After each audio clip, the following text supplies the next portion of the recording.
Hello, everyone, and thank you for tuning in to the latest in our podcast series with inspirational women in the hotel and hospitality sector. I'm Karen Friebe, and I'm head of Bird & Bird's Hotel, Hospitality and Leisure Group. And today I have the absolute pleasure of talking with Sophie Perret, who's recently been appointed as Managing Director of HVS. So first of all, Sophie, congratulations on that incredible appointment. And I'd like to kick off our chat today by asking you to let me know a bit about your current role with HVS and what it actually involves. Sure. Hi, Karen, and thank you for having me. I'm delighted. My role, I was a senior director with the company before, so I kept everything that I had ongoing back then, which is selling assignments, supervising assignments, getting involved in the recruitment of our new people, speaking at conferences, assisting with publishing articles, a bit of everything that we do at HVS. And now, in addition to that, I have profit and loss statement responsibilities. So I have a bit more of an eye on everything that has to do with the revenues and costs related to HVS. So it's a whole new dimension, very interesting, challenging. Very challenging. Yes. In the current context, for sure it is. But it's always interesting, and I spend my life looking at hotel P&Ls. So why not look a little bit at our very own P&L? Excellent. So, Sophie, perhaps you could share a little bit with us about your journey to your current role. So, for example, where did you study? What topics did you study? And any previous roles that may have equipped you for your current one? Or have you been at HVS forever? Yes, Karen, I have been at HVS forever. It's 20 years this year, so it's been a long journey with the company, a very fruitful one.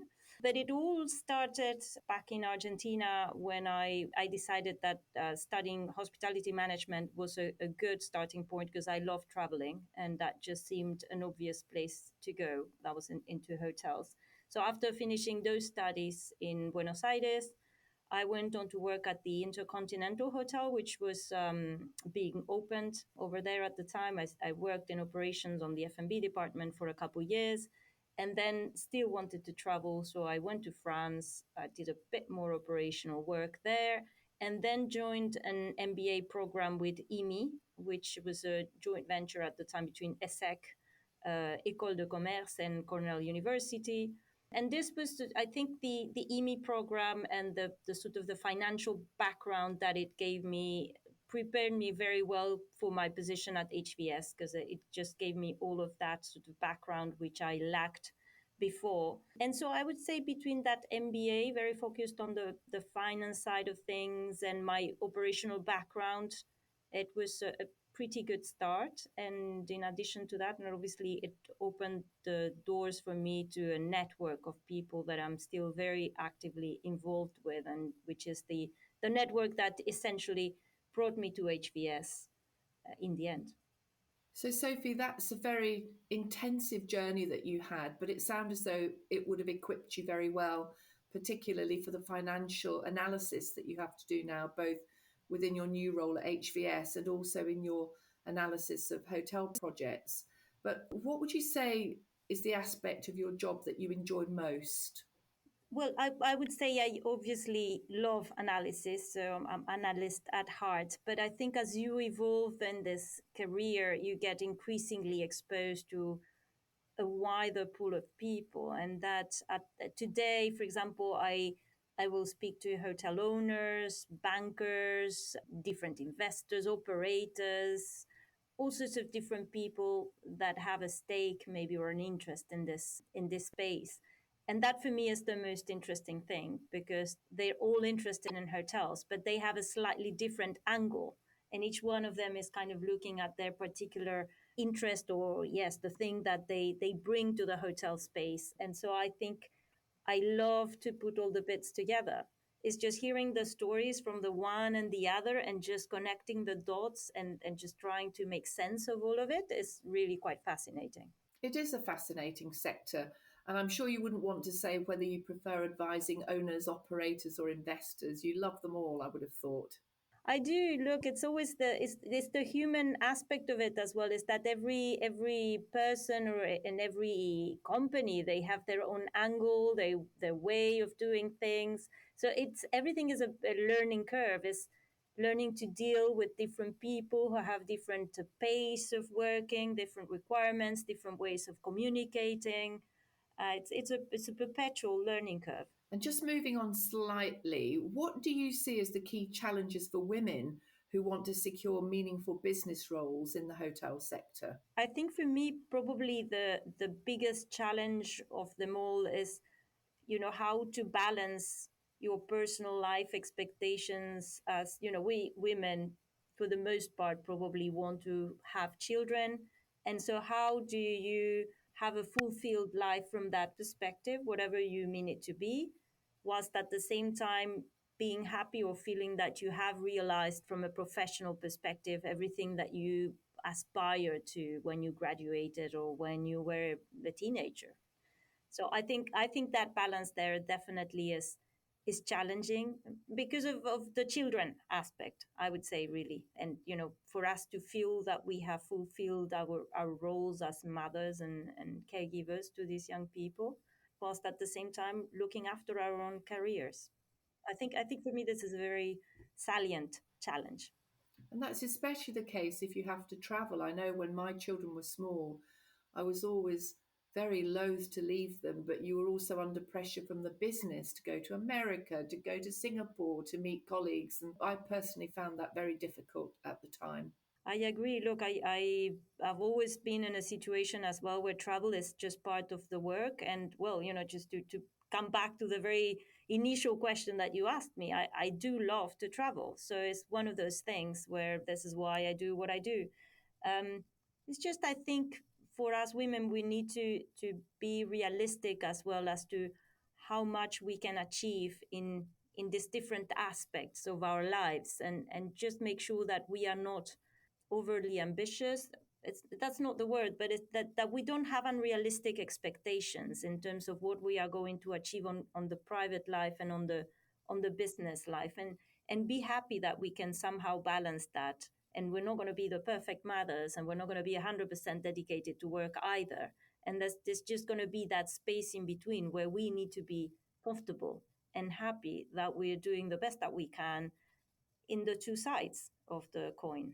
Maybe not having 100% of it all, but maybe having 75% of each aspect would be enough potentially. But I was going to ask you, what do you think companies could do to help women in business more in terms of their career progression?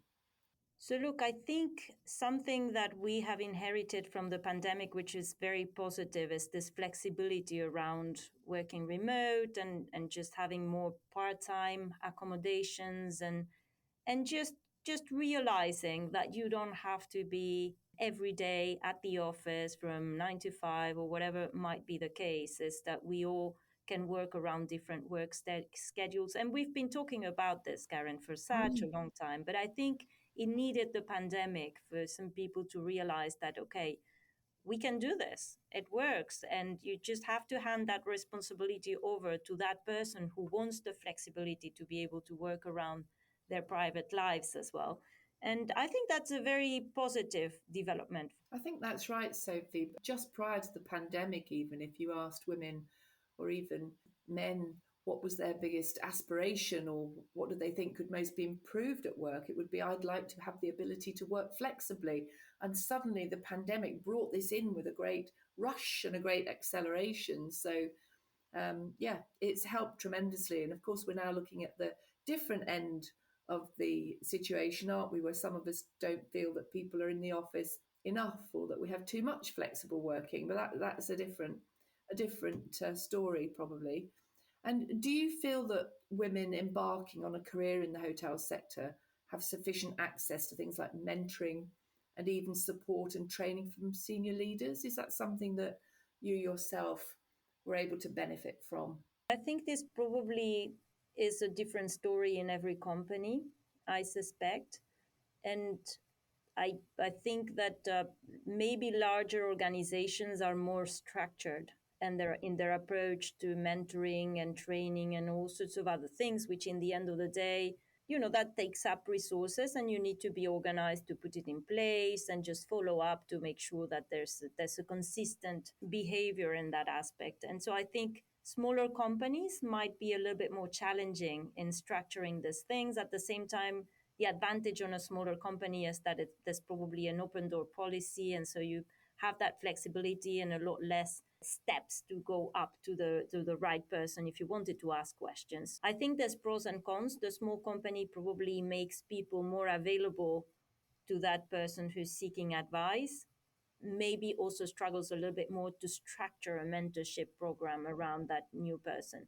So I believe it's down to the person as well to just understand when they join a company what's available and to what extent they can use it to their benefit, and just make the most out of what the circumstances are. Because I think there's never going to be like a set of things that are always present in all companies. So we need to, it's on us as well to just go out and understand what's there and make it work to our advantage. And positively look for a mentor. There are a lot of companies that don't have formal mentoring schemes because, as you say, they can be very difficult to set up, and it's very time consuming because you have matching of mentors and mentees. And I have been involved in a few schemes like that. But what I would say to young people is find someone that you have an empathy with and positively ask them if they will mentor and support you, or even better, champion you, because you'll be surprised very often at the answer to your question. I think most people are they're happy if they're asked. No, it's very true what you say. And also, I mean, someone who's from outside your organization actually brings in a totally unbiased look into what is happening. And that might just be just a fresh aspect that you need, and just to help you as a mentee see through the smoke and mirrors maybe a little bit. And so that I would always encourage people to think that a mentor doesn't need to sit in the office next door or above, but it could be someone in a different company. To be Indeed. in the same industry is probably useful, I would say, because there's particularities to hospitality and other industries which are very much ours. But I've had mentees from other companies, and I think it's just an exchange of ideas that can actually be even richer if it's someone from outside the company. I agree with that. So, one of my main mentors was a client that I used to work for from quite a young age, who was one of the main board directors at one of the companies that we used to act for. And he was absolutely wonderful to me. Whenever I was thinking of a career change, I would go and sit in his office and he'd take me through the pros and cons of each one. And that was a great thing to have. And I'll always be grateful for that. And yes, as an example of that, actually, we are a small company at heart at HBS, but I had a great mentor in Russell Kent. He was available, his door was open for me every time I had a question or I wanted to check something. He's been there solid. So it's a great example of how different things can work from a mentoring perspective, even if it's not a structured process or anything, but that just worked brilliantly for me. And what do you think are the biggest challenges are currently facing today's hotel sector? You just mentioned a portfolio deal. We don't seem to be seeing that many of those at the moment. I was just on a webinar earlier today, and we were just having this conversation. Probably 2023 is going to be a well below average year in terms of portfolio transactions, particularly. And I think for the moment, it boils down to the cost of debt and how that revised cost of capital altogether is kind of being assessed by the different players. Whether you're a seller or a buyer, there's probably still kind of a gap in the expectations between the one and the other. And if there isn't a real need or a bit of a distress situation where the seller really needs to exit, maybe they're also considering their options. And so there is a little bit of a statu quo in that sense. And I would say, that the cost of debt is probably, wait, no, it's not probably. It is actually a problem which doesn't affect the hotel space only, but all of that have fallen into this trap of thinking over the last 10 years or so that debt would be extremely cheap forever. And we are reaccommodating ourselves to the various implications of returning to a cost of debt, which is now maybe a little bit on the high side, but that won't go back in the future either to the levels we've had in the recent past. So it's I think it remains a big challenge. There is inflation as well. So I'd say inflation is also something we are trying to get used to. We, for so long, had a 2% inflation year on year forever.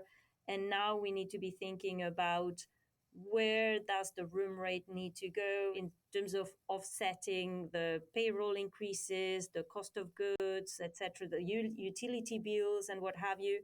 And it's a rediscovering of the realities of how we balance the revenue side with the cost side, what is realistic in the long term. We also come out of the pandemic where we had very low volumes of demand, maybe, and we had less access to labor pools because there were just less employees.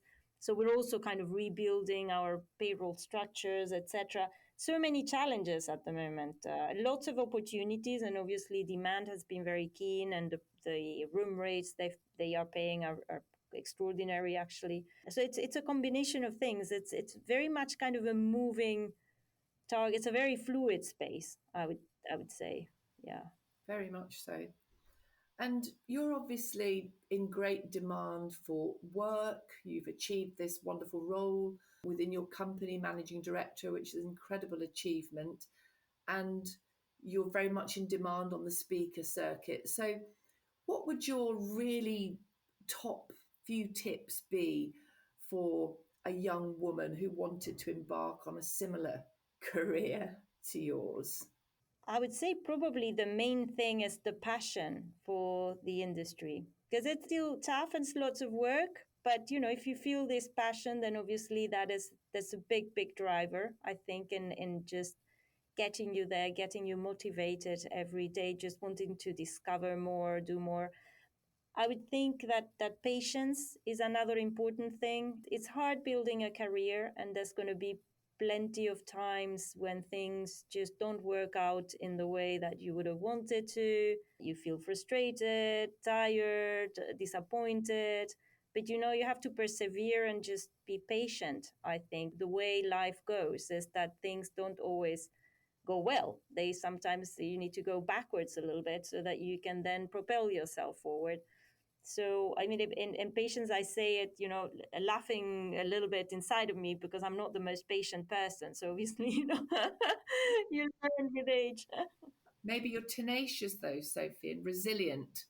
Yes, yes. All those things are useful. And I would say, I mean, an element for me that has been essential in getting to where I am is my husband. So I think the person you share your life with needs to be kind of very much committed as well in helping you because I help him, but he helps me massively too. And we were talking about the challenges when you have young kids and you want to travel.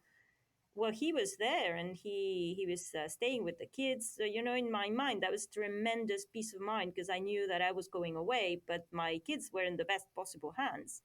So he's been very present and just ready to take on 50% or more of what was happening at home as well. And I think this is a point where women would tend to overlook maybe how enormously important that other person at home is, because at work, your boss, your colleagues, they can help you, they can do things for you, but you need to, I think, be very understanding, very clear as to what is the deal with the other person, how they can help you, how far are they ready to go, because this is a conversation I think as women we are still figuring out, and it doesn't always come soon enough when people start to think about their future together. I think that's a very sensible piece of advice. And I always say, when I'm asked the question that I've just asked you, I always say, choose your life partner carefully, you know, exactly as you've said, because they have to be in it 50-50 with you. Otherwise, it's very hard for you to balance the home and work scenario. Yeah, no, but very carefully because, in the end of the day, it will be potentially difficult for two people to have massively big careers and travel all the time and still have someone at home to look after the kids. So it's a tough one, but I think it's the type of conversation you want to be quite frank about, and just to try to bring it up early in the relationship, just to start sensing how things are likely to pan out. Definitely. And the other thing you mentioned there was passion for the sector. And I think that is so important in our sector, in the hotel sector in particular, because if you don't have that passion, people will spot it. Mm. I find that people want to work with you if you have the same passion for the sector that they do, and they can smoke you out very quickly if you're not really an expert, or if you don't really know what you're talking about, or if you don't love the industry in the same way. So I think that is really important. It's a very narrow sector, I think, in some ways, but also very deep, and the relationships within it are very strong, don't you think? So to build a reputation in the sector takes a long time, and it takes a lot of commitment. No, absolutely. And look, I mean, if you wanted to do something which is simpler in nature, then you have plenty of other real estate asset types that will give you a more simple approach to things. You know, office, logistics are just much more straightforward. I think with hotels, it's just sometimes you feel it's like a collection of problems, isn't it? You know, it's how you didn't get rid of one problem and there's another one, but that's the beauty of it, is all the challenges around putting it together and the satisfaction when it really works out, because there's so much of the physical product, but the human element, the service levels, the right strategy of sales, the good positioning, that mix of services that you're offering, it's just fascinating. But when you think about it for like a fraction of a second with a cold mind, you're thinking, how can this ever actually work? It's so challenging to get it right. So that's also what is so amazing when it really, really works, and it's just so pleasant. That's what I say to my team. You're not just talking about bricks and mortar here. This is a living, breathing asset with people, and the people are the main thing that makes this business work. Yeah, absolutely. Agree with you there. So, one final question for you, Sophie, is which is your favourite hotel? Where have you most enjoyed spending time? Well, I have to say, I've just discovered a couple weeks ago a new hotel in Antwerp, in Belgium. It's quite new from last year, and it's called Botanic Sanctuary.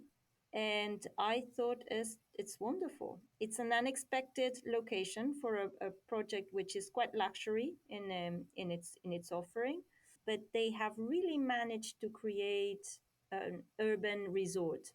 So they have wonderful spaces. They recovered a 15th century monastery, which they've converted into this hotel. So you have the chapel there, which is magnificent, of course, the old buildings, a fantastic swimming pool, a bunch of incredible restaurants.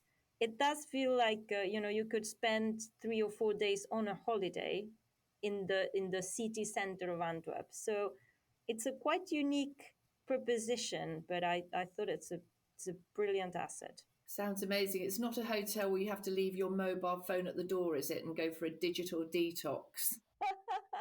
No, I don't think they thought about that strategy, at least not yet.